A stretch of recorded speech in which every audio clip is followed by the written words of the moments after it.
Hey guys, I'm Chris Buck and a very warm welcome to Friday Fretworks, and this week a new pedalboard, a whole host of technical problems, a case of food poisoning and two festivals 650 miles apart in about 15 hours. Suffice to say, it's been a busy weekend. Let's delve right in.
So, if you've been following me for a little while, you probably will have noticed in recent months that my guitar rig has been in something of a state of flux, after the realisation that I probably needed a little bit more firepower for the size of some of the shows that we've been lucky enough to be playing recently.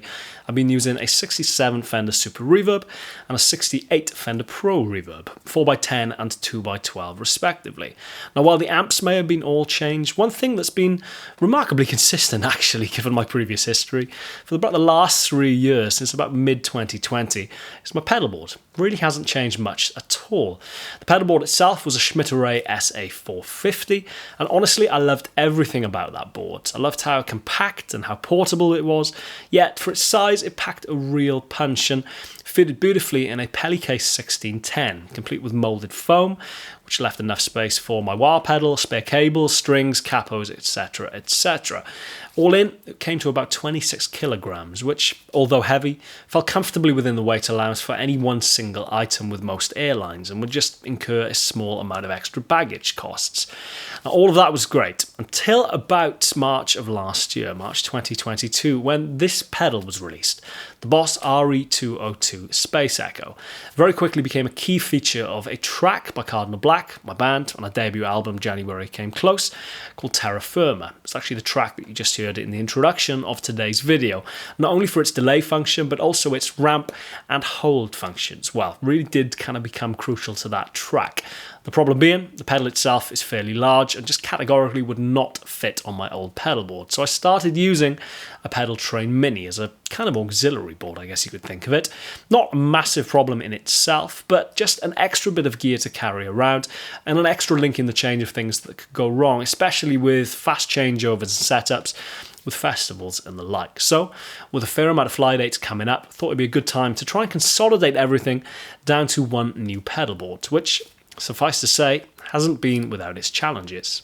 So first and foremost, the initial task was to move everything over from my old pedalboard over to the new board, which, for those wondering, is another Schmidt Array, this time an SA550 XDM. 550 here denoting its width in millimeters, and XDM meaning extra deep, man, allowing for more pedals not only widthways, but in terms of its depth as well. It really is the kind of Mary Poppins bag of pedal boards. And honestly, just as an aside, really can't recommend Schmidt Array enough. This is my second Schmidt Array board, and having put it through fairly rigorous road testing, I guess, over the last 3 years, or 2 years at least after lockdown, honestly can attest to them being built like tanks. Martin is a genuinely lovely guy, always incredibly helpful. I was actually kind enough to engrave my name on the bottom of this board as well, so I've got nothing but good things to say about Schmidt Array. They really are among the best pedal boards that you can get. moving everything over was actually a lot simpler than I anticipated, with room to spare not only for the RE202 Space Echo, but also the 2 universal audio pedals that I've been using on that extra auxiliary board as well. There's still plenty of room to spare. As I said, it's a kind of deceptively small and simultaneously big pedal board. Really worked out well. Then it was just a case of wiring it up. I say just here, as rather optimistically in hindsight, I'd set aside a day to wire it up, when in reality, not only took that full day, but another full day, and then innumerable hours over the course of the next week to finish the cabling and just generally tidying it up. In regard to the power, it's the ever-dependable gig rig modular power system that I dragged over from the old board. In regard to audio cabling, it's all new audio cables courtesy of Pedal Patch, save for 1 or 2 Evidence SIS cables that I recycled or was able to recycle from the old board, but I was intent on making this board as physically neat and compact as possible, so in that respect, it's 95% new cables. As I said, everything was remarkably straightforward, actually. It kind of caught me off guard a little bit, as I tend to mess these things up a little bit, at least first time round. But everything went remarkably smoothly until I decided to wait. Are you ready? I said, are you ready?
Knowing that I'll be travelling a hell of a lot with this pedalboard. For example, last weekend alone we had 2 festivals, the first of which was just outside Zurich in Switzerland on the Friday night, the second of which back in the UK in Kent at Black Deer Festival about 15 hours later. It was a bit of a mad dash weekend.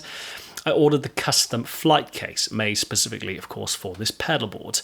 Honestly, there's no way around it. If you are touring or travelling particularly extensively with gear, the best way of protecting said gear is going to be a Flightcase. It's the reason why most of the gear in the back of our van lives in its own custom-made Flightcase when not on stage, including my Fender Super Reverb. The downside being, Flightcases weigh an absolute ton, so fully loaded, the board in its Flightcase came to a whopping 38 kilograms. I guess one option was to take some pedals off it, but of course that would be kind of totally defeating the point of getting a new, slightly bigger pedal board. So it presented me with a little bit of a dilemma, especially when the maximum weight allowance for any one item for most airlines, as far as I can tell, is 32 kilograms. So we had about 6 kilograms to lose. The only solution to which I could really see was to get another Pedalcase. Pedalcase offering a lot of protection. Not as much as Flightcases, I would say, because they are made of plastic, but of course that plastic is going to weigh much, much less. So I took a bit of a punt on a 1640 Pedalcase, hoping that, all in, it would come to 32 or less kilograms. And miraculously, honestly, I have no idea how this worked out, came to 32 kilograms on the nose. So I think for the foreseeable, with a fair amount of fly dates coming up over the next few months, like we're doing the Joe Bonamassa Blues Cruise as well, we're keeping the blues alive, sea cruise in August throughout the Mediterranean, the pedalboard is probably going to be living in its Flightcase for the foreseeable, which, in hindsight, I think is where the problem arose.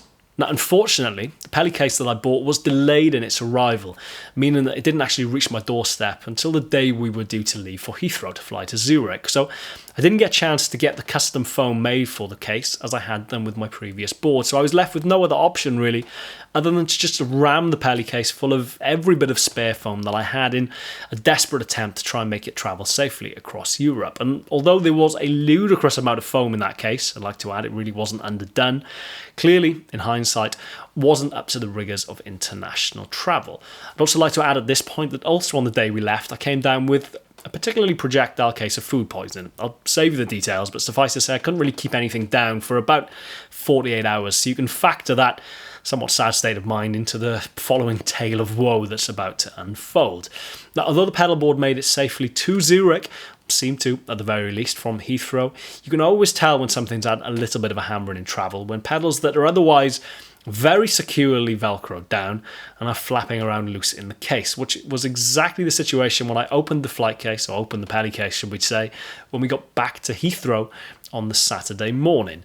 All seemed good once I put it back together, but in hindsight, it was clearly the Gig Rig G2, the true bypass controller at the bottom of the pedalboard, which took the brunt of the impact, because during the first song at Black Deer, Terra, Firma, the track which you've actually heard in the introduction of today's video, foot switch number 8 stuck on entirely, which meant two things. Firstly, the song was now awash with delay from the Cattle and Bread Echo Rec, which was in loop number 8. Not a massive problem in itself. I just figured this out on the fly and turned off the Cattle and Bread Echo Rec, essentially removing it from the loop. But the bigger problem was that the foot switch being stuck in totally negated the function of every other foot switch on the G2. Now, Terra Firma, of all the tracks in the set, does involve a bit of tap dancing at the best of times, and you can see the panic and confusion unfolding as I'm trying to figure out what's happening, while simultaneously trying to operate the hold and ramp function on the Space Echo as well. It was, suffice to say, a less than ideal situation, trying to figure out all of this on the fly in front of a few thousand people, trying to get to the bottom of a situation that I'd never experienced before. Now, thinking that it may possibly be a software issue or something with the G2. As I said, I've owned the G2 a good number of years now, and it's been totally faultless in its operation, so this really was uncharted territory. Settled on the time-honoured tradition of just turn it off and on again, which not only did that not work, I noticed after I powered it back up that it was a case of the foot switch being stuck in, so I just physically pulled that out. But it turns out that if you power on the G2, whilst in essence holding down foot switch number 8, it was still manually depressed at this point, turns out it kind of enters some alternative operational mode, which the upshot of which was to create a feedback loop in loop number 9, which contains the Guru's Echo Sex. So when I went to turn on that delay pedal about 3 or 4 tracks later during the set, this happened.